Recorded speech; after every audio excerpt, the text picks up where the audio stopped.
So the topic of old versus new fighting games has come up again. It's like one of the three topics that we talk about in the FGC. We just kind of recycle the same talking points over and over. The discussion usually goes something like, new fighting games are too simple. They're designed to be overly aggressive. Anybody could get good at a new fighting game, one of these ones that's released these days.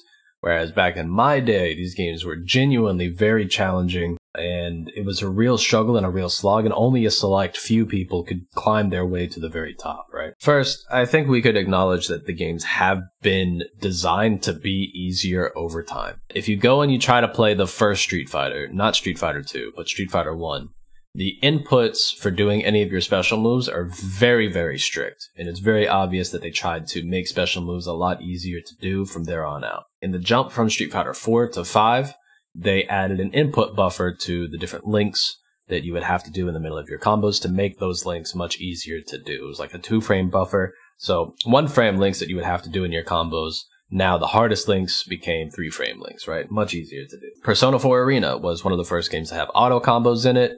Auto combos continued on to be expanded in games like Dragon Ball FighterZ. Grand Blue and DNF have one-button specials, which I guess was pioneered by Smash now that I really think about it. There have been all sorts of attempts to simplify the requirements and the barrier to entry to these different fighting games. That's just true. But these design decisions are not the reason that there are more strong players now than when I first started. The reason there are more strong players now than when I first started is, honestly, there's a myriad of them. The first is just that the information gap isn't really there. It used to be the case that if you played fighting games, you kind of had to have a local scene that you could go and compete in, because playing online was really, really insufferable. It was bad.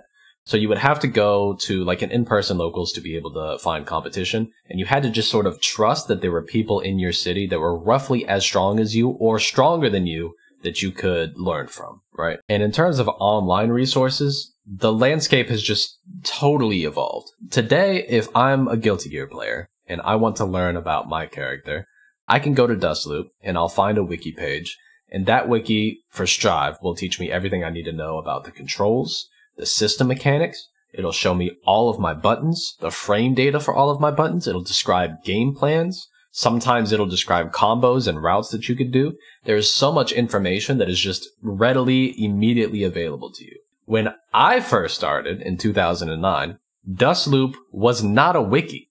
It was a forum. So when I was playing Naoto in Persona 4 Arena, I had to go to a forum that was the Persona 4 section, and then I had to go to the Naoto section, and then I just had to be in tune with those threads and what people were saying in those threads every day. I had to be an active participant in the Naoto community to learn pretty much anything about that character at all. And to exacerbate this, it was impossible to find footage of really strong players, or damn near impossible.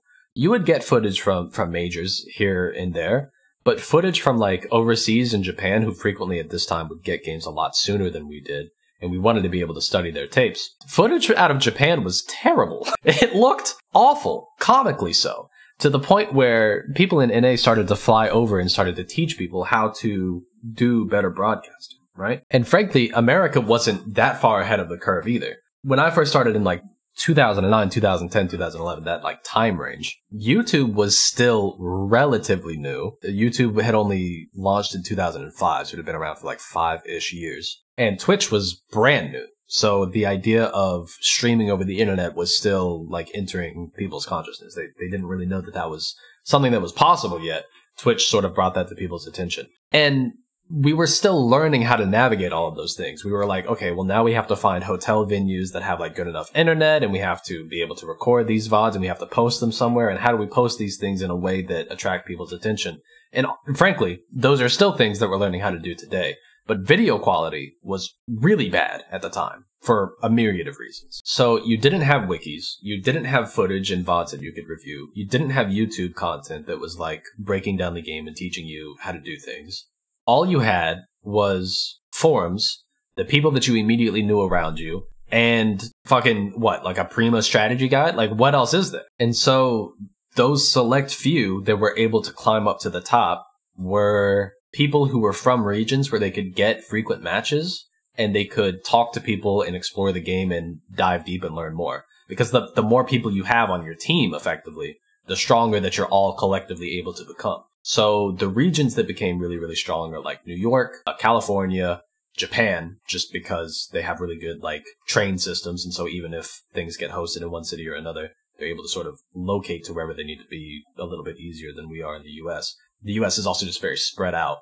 And Korea was also incredibly strong in a lot of these games. And other regions are very strong in these games too, especially nowadays. But back then, it really required you to be in like an epicenter of a ton of people to have the volume of people that you needed to really become a strong player. There is a part of me that feels like older games were designed a little bit more loosely, and new games are designed with a lot of intention and a lot of attention to detail. So in a new game, I can kind of hop in and I can very quickly piece together and figure out what the developer wanted me to do. Like, okay, this is plus, and then it goes into this, and this is my frame trap, and then off that frame trap, I do this.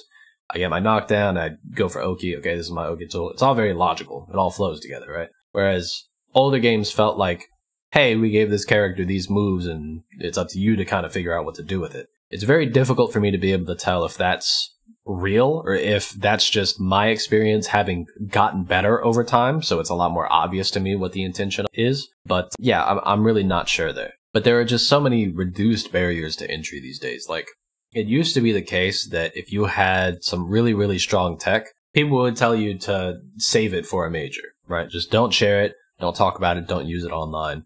Just save it, pull it out at a major, right? There isn't really the same ability to hide information anymore.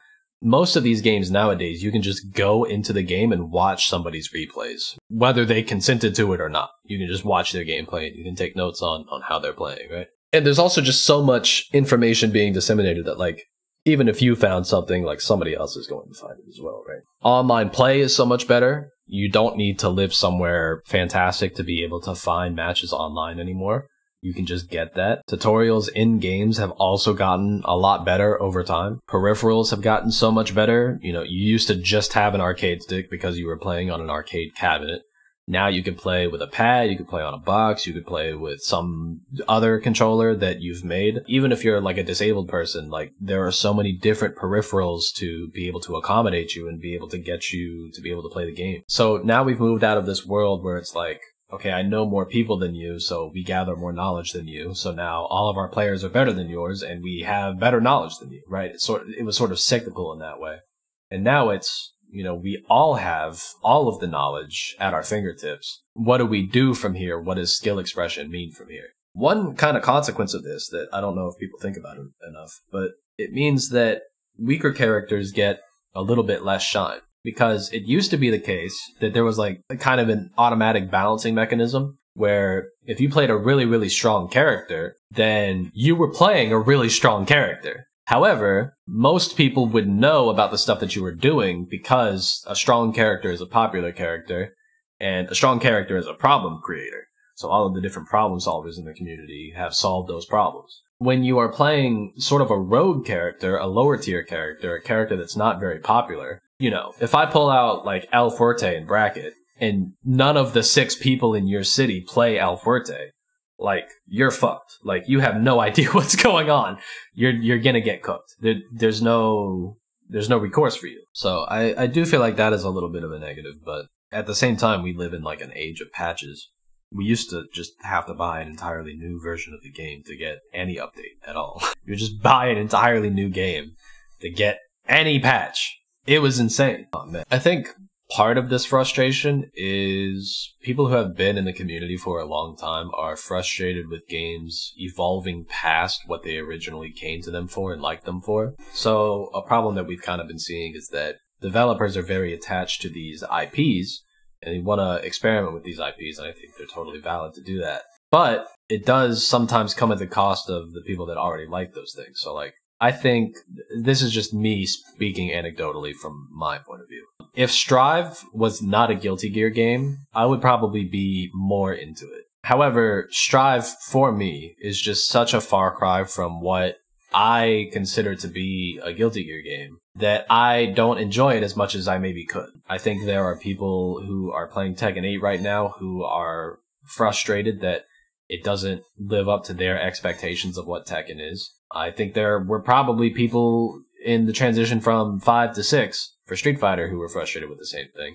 People who were certainly frustrated moving from Marvel 3 to Marvel Infinite, right? That game was not very successful. So I think that is a struggle for developers. How do you navigate innovating on IP without alienating the previous audience that you already have there? I think is really, really challenging. But ultimately, I do think that we're in a better place overall. I think most of these innovations are good. And I am certainly not somebody who thinks that auto combos or one button specials or, you know, these sorts of changes or innovations are like sacrilegious. Like, I think they're totally fine. Auto combos, most of the time, they're suboptimal. One button specials, it's whatever, man. Like, I'm over it. But we also have to stop pretending that all of these new games are like super degenerate and you just run over your opponent, and all of the old games were these enlightened pinnacles of neutral and footsies and decision making. This shit is just not true. It is just a myth.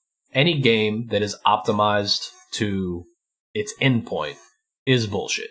The whole point of fighting games is to try and put yourself into advantaged positions where you don't have to take a lot of risks, but you get a lot of reward. It's all managing risk reward and managing resources. So when you're doing that, it's the whole premise is to create unfair situations. That's the entire point. If you doubt me, I go on Fightcade and play Super Turbo against like a B rank player or above. I promise you that shit is not enlightened. Okay? There's nothing enlightened going on there. So what's important is you're looking for a fighting game where the bullshit is fun for you to do and tolerable for you to withstand. What that means for you is that's your journey. That's what you want to do, right? If you just want to go back and forth, you want to play super just walking back and forth footsies, go play Samurai Showdown. That game exists. You can play it. I'm pretty sure it has rollback now. I don't know. It's not very popular because nobody actually wants to do that. I'm just going to keep it above. If you want to touch somebody and watch them literally explode on the screen, go play Strive. That's totally fine. If you want to make contact with somebody and put them into like a 25-second block string where you try to mix them 3 different times in a row, go play Dragon Ball FighterZ. That could be fun. If you want to do like 5 resets in a row to kill somebody, go play Skullgirls. That's what's going to be fun for you. What's important is finding bullshit you like to do. There's no not bullshit happening here. If you're not doing bullshit, then you're not playing optimally. I don't know what to tell you. Anyway, that's going to do it for this video. Pick up a stick, hit this dead horse if you want to. Tell me, am I wrong?